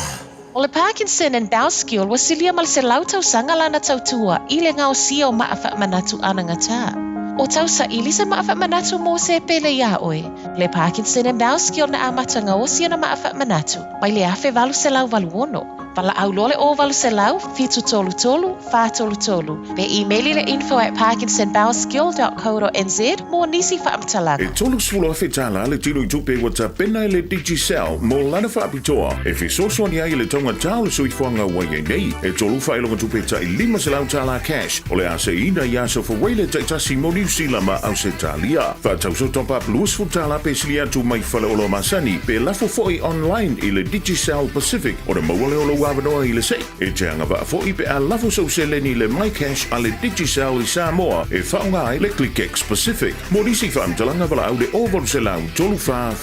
lua tolu. Sekia Digicel. Ua na o le Radio Samoa se furulima iwa toru amo e tautuaina o e ilangu ngana fitu aso le vai aso. Mai moa I lau whetu Samoa, le au lakapi liki at maitai Samoa. I le aso tōna I nei, le aso lua Novema, I le lima I te aile awhana lima. I le malai ale Go Media Stadium, po o le Mount Smart Stadium. I lana ta alonga whaitaulia, ma le Fiji Bully Kula. O le awanoa wha auro le nei mo lau whetu Samoa, mo le awhiatu I le ipu o le lalulangi I le tausanga fau I Farani. Whaatau loa sau ticket I le ticketek.co.nz. E tapua I ai, lau whetu Samoa. Ona tawalunga I le taalonga mata ina alii I le vao le kiwis, ma le mate maatonga I le lima I te aile valu I le afiafi. Go whetu Samoa! Afia maua so sa Omega ka Ia maloi moa Omega ka Sabale tau mo fie Omega ka Fili mai loi le Omega ka Omega Cars, lua se lau Cavities Drive I Manukau. Po le telefoni o iwa lua vitu lima valu tasi lua. Susu mai Manukau ne Omega Cars Umalole keisi le Omega Cars.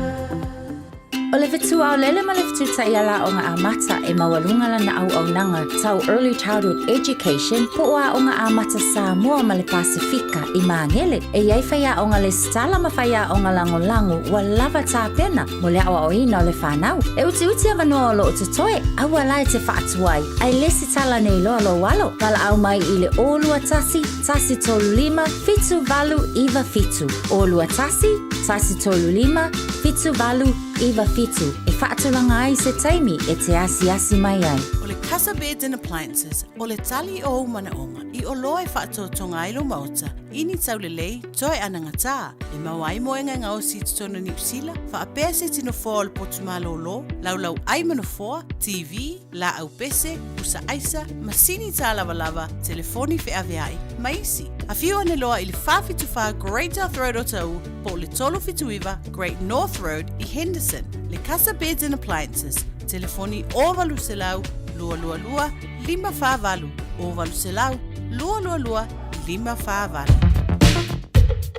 All I hear is Radio Samoa, Radio Samoa, Radio Samoa. Tasilima iwa tolu amo. Radio Samoa, kasilima iwa kolu amo. Taimi tula mai sriva minuto mo te ane tuna iwa tau tu ane Radio Samoa so lima iwa tolu amo. Mai atu tato porklame al fono pe ona penena nepo. E le sunga ya pani i tu nganga e ama le sunga ya se whata Rickley Wright. Ia, mori whamaroma whaptai i te mani foi. Ia, me se lawa le porklame le o pōsi fiel maru le tunu le o nanga foi le fono o le numera Fantastasi Great North Road Henderson o le tolu Wyndham Street i Auckland Central. Ia, ma lua iwa fitu Blockhouse Bay Road i Blockhouse Bay. Ia, ma inai Manrewa numera fitu Halva Road i Manrewa. Ia, lelo tara no saola wa iai nisi me fia tili. Ia, mis foe mo mia so swani. Tala no le o Barcelau, tolu ono whāwalu. O le o Barcelau, tolu ono whāwalu. Mai le apo le walu tai au, ia mai apo le 5. Tele lavo le au nanga po le fono, ia le nau se le fia. Ia mai se lava soi fo mano loina. Ai le lava tala noa e maa mlama i tulanga o malama, e mori wha mano mara whaapatai. Pāni i ma se whata, mano lava, mori pokame nei po. Pamia le li lungo ala le po yatu. Ta tono mano le lau tā po inga Samoa, sa anu po i mano longa o le nei po, pa mano whaapatai le whaaponga mai mauta malawa, tono no sā pa penga benga, o tunu o e mamau, ia pelava maputa mai ei whaapatai tēle lava i lo tau talia ina o tau tua le Radio Samoa, su lima e watoru a mo i mauta malawa, ea e maspo o tunu o mamau, lau penga ronga tutofia ne tua pa no manu o wasa mo atayau, mano whaapatai o la manai whanawiti. La tau runga le wala pe la mana whaamanatu pea ea e le lawa saunga le mō ea tau nui mōta malau pata pao ngāna o telefoni e oe le lawa saunga le mō e le os whaatunuina ea pe tau paiato seisi tūlanga ea o le saunga le mō lawa o tātou mō tātou umalawa na o le whaamanatu atu pea e le maro le atunu o le pao ngāina telefoni tele lawa ni whaalawe tupu mai ai mau ai foi so i fua ia no fa tamala o tatou ia ta o fo le le mo le pasia ia mori tatou tele loa le kamau mo lang vale ia tulia tu lo sa ia pe na le lava tanga i le lungo le wala ta o le pasia mori ia pa pena fo ia fa ai lo lo o fa pena sila ia i lungo le wala ia mo tu la fono o soliar tu la fono la ia se si lungo tu la fono o ta un ta po ia ticket se o mo mai ai ia tu lang pa pena ia wa nga tu ta tu fa un on nei to sanga le stu langa pa manatu ia paka po io nai tangata le ato tor mano si e manatua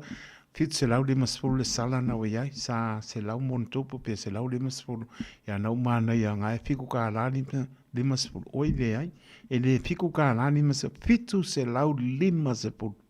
mai fa au kora il como imamo ia e le lava le utangi le leo tu lang va pena e scope ke lea pe ko sala pe fast food se ko ngala ka mo e ko pe me lau pa ka quale ia sa me ko fai pa sa upi a kur sala na pizza la lima sfulu i paka po io na tanga tsa le aton malo si o umon fai la to kas po ie em fai nga paka la to ia la ko nga malo si fa opi nga ia e alo le mala usala ia nga e como mo le ma ka ukara ko kasi ia o fata mala oi o ka ko uma fata mala ta to ai maria la to lungo la na to pe ngai ngan venga pa mle le ia mis fo le nga ton mano le to mano longo le nei po adana batu ia ngolo MC misi e peti pe na po ia sina leo adana batu i patu ia penisa ta bili o fo alo polu te vita ia mano la pa tai alo sina ati mai merabet ia mano la pa tai mano fo leva mai ia mai la to umla mo lo mahuta mai lunga le apia polinga mo lunga le YouTube channel ia lo pa te la tu mnuia fa songa malo le tunu ne fia fi sei o le imeli ale telenga le mwenga edwin@puni.co.nz pe nisi me e fia man la mai tu langa o anga et foi fo fuanga e mai se fa tai neli o le upo e masene o mo na mutai o mo la mota to yaso nei mo e le tu langa po le o le 16 sa mo i la tono so i fo mo le tasi mo mo fanga le paiba ya ta tono la mai le se me panta le li e mo le fa mano mo fa tai tu lo to tu pu mai e o la to lo tai mtali la mo nei pa mo ya lo fa le ni pa to nu ina i le manuia ai le la mo lo tala no fo ia lo moenga po telenga ia tele ai ono tasi bandu o fanua ono tasi bandu o fanua ko lo ko kasi le la pa ko fa mo ke fongia tele ai Edward Bunny ono tasi bandu o fanua ni se tu langa le adu mar fa mo ia pe on fa ponga mai tala no tu e mo penga ne ia taua ia mani se fo o tai matali ne fa mo o le imeli edwin@puni.co.nz ya mo le lava tanga de moenga manenga fa no se vai po inga ka pasi si dango koi ke wo le umako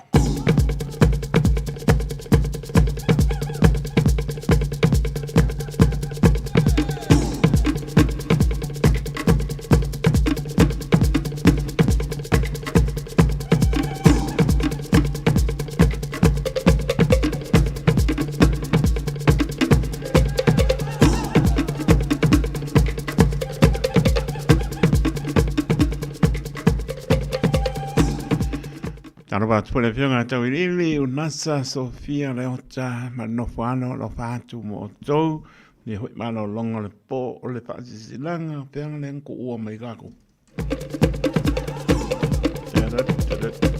Mo koe anga ya koe le nai ko. Ole fasi silanga le. Maptanga le fianga bayala mo alo ma tampanau bayala i le baimonga whaamure mole e whaamanatu atu le tātou whaatsinga i le mota o maunga langa poina Jensen. Tasi oiwa Hillcrest Road i paptoi toi tasi la oli la stonai luo novema luo olua wha. Manatua mai lau restala e pei ona i oeina. So i fua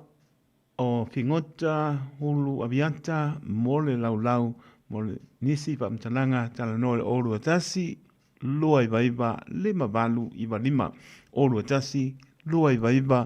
lima balu iwa lima leisi numera olu atasi lua lima iwa toru fa o lima olu atasi lua lima iwa toru fa o lima leisi numera olu atasi toru lima fitu ono manatasi ioe olu atasi toru lima fitu ono tasi ya malanganga whaloalo. Me fio anga o tātau i Sāwhata, o le a eia i langi tapu o pa ia le popo Samoa, a wā o sā lama mai le vavau e o i le whāvavau. E tano atu i le tātou nuu, pa ia i tamali i mwhai launga, whāne tua matausi ia ma tama whānau, lo tātou nuu, o au mau i au kila nei, whapea fōi paolo mangapa e manua i le nei nuu o i Samoa, o lo a pio ma au mau i le nei atunu. O le a whaiara tātou whino inga le asto na nei lua o novema lua o lua whaine tun la e tasi i le aoni. Se i o tātou wha so ai e tusa o le mta upu na ta oto mai i le tātou whino inga mua. No whangai whaiai numero su wha Cape Road i Mingri, i au kirani la mia lamba lo tātou o wai uma e pa soai. E am soa lau pule lo tātou wha moe. Ina ia maua se tonu mautu e tusa o le mata upo e pei o na whonga iai. Lo tātou no, tai mai ia sau plate ia wā le whonga tau mapa i le aso ia a mai sau plate e leo whapea wako e mai se mong whaka. Tātou wheinoa iai i le manuia e ala i le tau singa lo tātou atua. Monisi wamtalanga ia lelo talanoa mai i le orua tasi lua ni maiva le ai orua tasi lua li matolu mai sa pia singa o rua tasi lua lima tolu ono whawha tasi ngā na wā ko mai. O rua tasi lua lima tolu ono whawha tasi ia whaptai tere lava o le lau o le maptanga. Oi, sorry, nā e o mai ala kou. Rei spasi silanga le maptanga le e paka sa i wautupua i whana lupo o le ata o to ia pa maene o taino noto pa ia Samoa. Ea, mai saua e pa ia film po le tuu, too low, too low lava. Ea, e pasi silatu ai ma le awa tele tawai.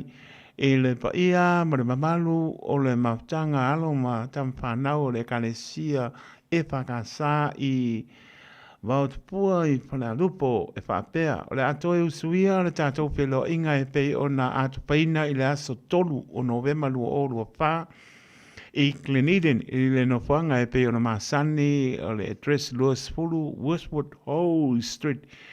Ia, turn right i le roundabout lea i lumo o Carlston Shopping Centre. Pāmoe mola tātou psila wha iai i le lofa o le atua i le aso. O lo sai nia le neipa se silanga e le tai fono male lau papso tai le numera o lua tasi walu lima iwa walu wha o lua tasi walu lima iwa walu wha pole o lua tasi o walu o ono iwa wha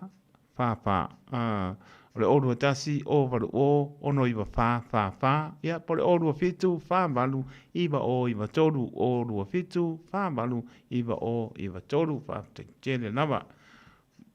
malo lolo mangaya o le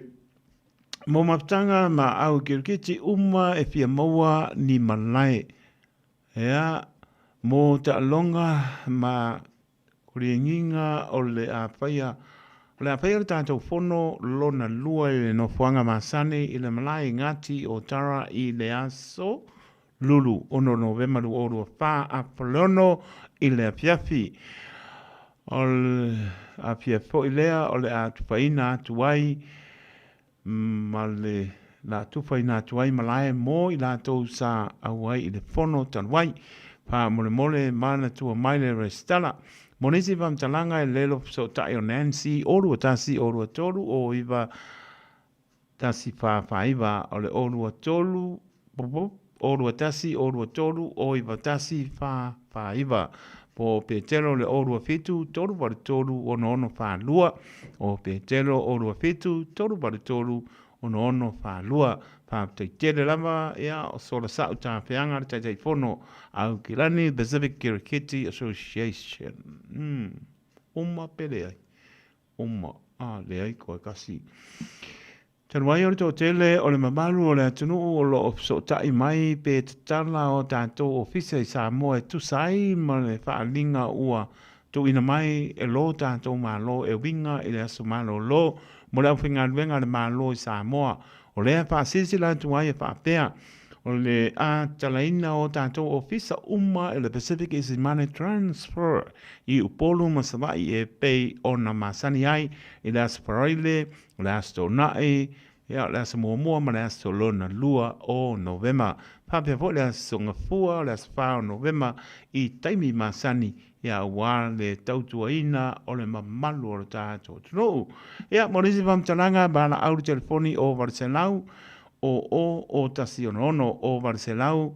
o tasi ono por telefoni masani i au kelani lua fitu ono fitu iwa fitu pa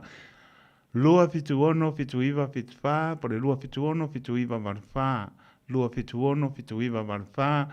tai o le Pacific is money transfer o laupa anga mo tupe pa mo le Samoa ma le nganga pa tai Samoa le tonu pele o le na tanto fa se sinanga na e le tanto ofisa ne poi vai ngor po ma le nganga pa alo le es vai vai ansa ma se mau tau pai na ia to pe mai le upu e pisi ala sami e poto tau tai se la natu yama pa ma ngalo le ona ai moriatu lo to so fo se sistemi ia ai moriatu pa tai mo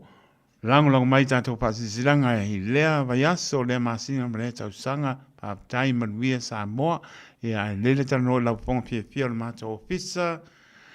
i le oiva lua no lua slima i vatoro no mera o le oiva loa no loa ta silima I vatoru no mera e su sa mai po I le toro no pa toro hopi o Avenue Manukau City ma lo fa tai lo su fitu minuti ona tara le tuna spulu ta to programe a minatu le ngana Peritania Universal Church ia au tau lunga po ma stau tua aro sina anti pa te tele lava mi ho mano longo le nei po mala au mai me Robert pa tai lo fatu tau ilili unasa so fiolota ia ma lo lava pa tai mi la to uma lava polu te vita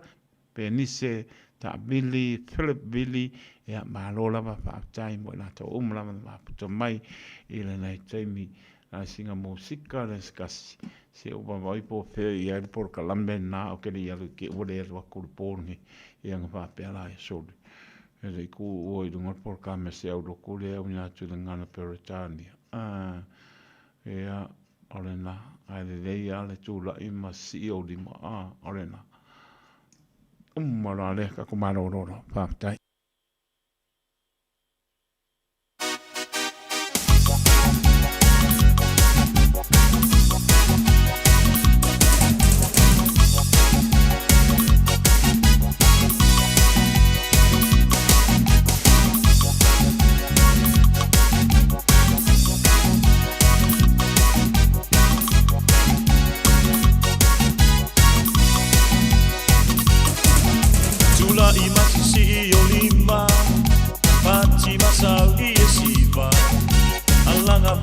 se futia Yesu ke ruso ia tato sitia Lalo mai se e mai Aua la manei ma bye bye Ma abalo si matau pai O Yesu ala tapai Tula I masa si I o lima Pati masa I e siva Alanga mai te se futia Yesu ke ruso ia tato sitia Lalo mai se e mai Aua la manei ma bye bye Ma amalo si matau pai O Yesu ala tapai Ma atau pati ma e uso ilula Alanga o sana aleluya To oli oli fata sine Matato vi I alona lele O Yesu lea ua manu malo To mua ia mua o Sangai mai tui sota ai Yesu ua lata lata mai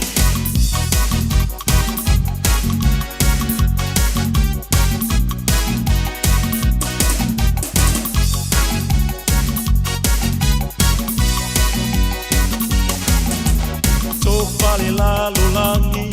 Palu mai na male masiasi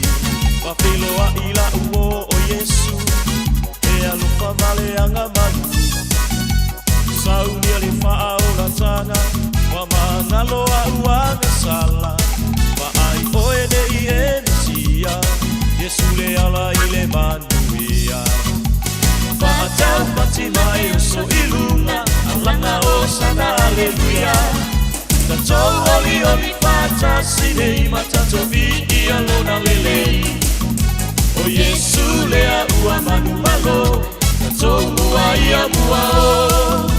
Sana I mai tuli sota ai Yesu ua lata lata mai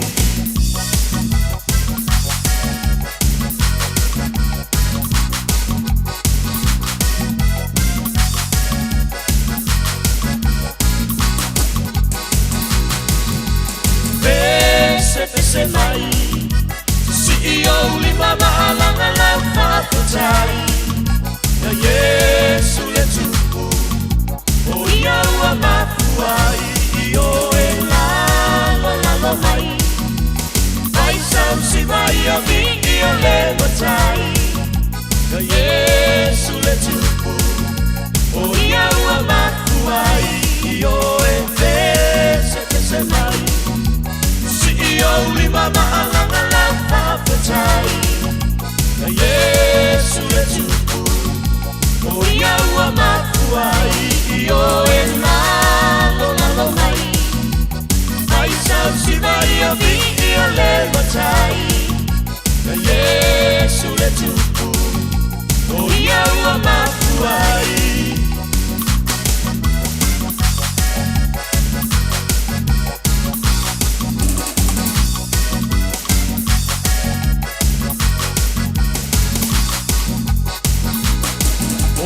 ola tua malusi atua Yesu ya whainoa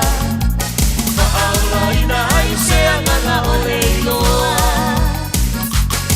Olo uola atua malusi atua Yesu ya whainoa Ma'aula ina ai se anganga ole iloa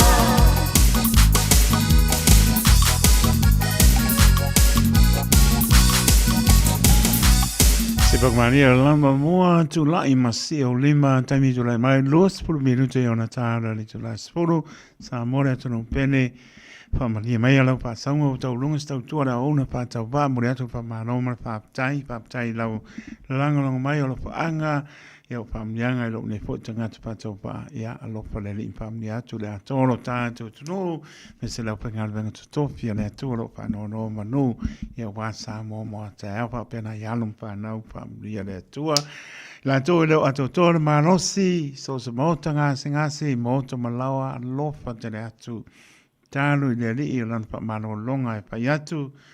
pa yane pa ifo yatu o to mo manosi au ona mo ia malona ngalo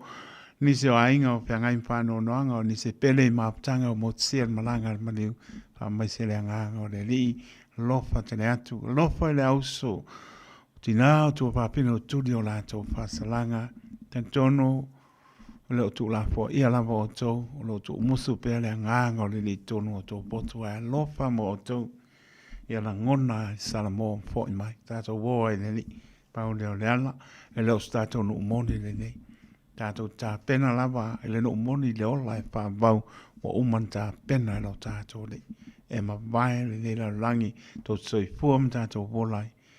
e tato faia per ngaro lo tato tua to soi fuam tato vola tato ta pena to ai talato le tonga mau lo ia le oli mal fia am dia le maro tato tro mia mano longa le po ti tato i ao lo po le mo mano longa pile mo le so ataiao o le vi inga e po i le tua. Pa mangano le ona, le alama se ngana o le tau tamali, pa iwa sala le ngana, sala ia ia vana, upo le tunu, alo toa nganga ke usiana o te mangano ai. Taitu tanoto le au ona soipua, ma ia manuia.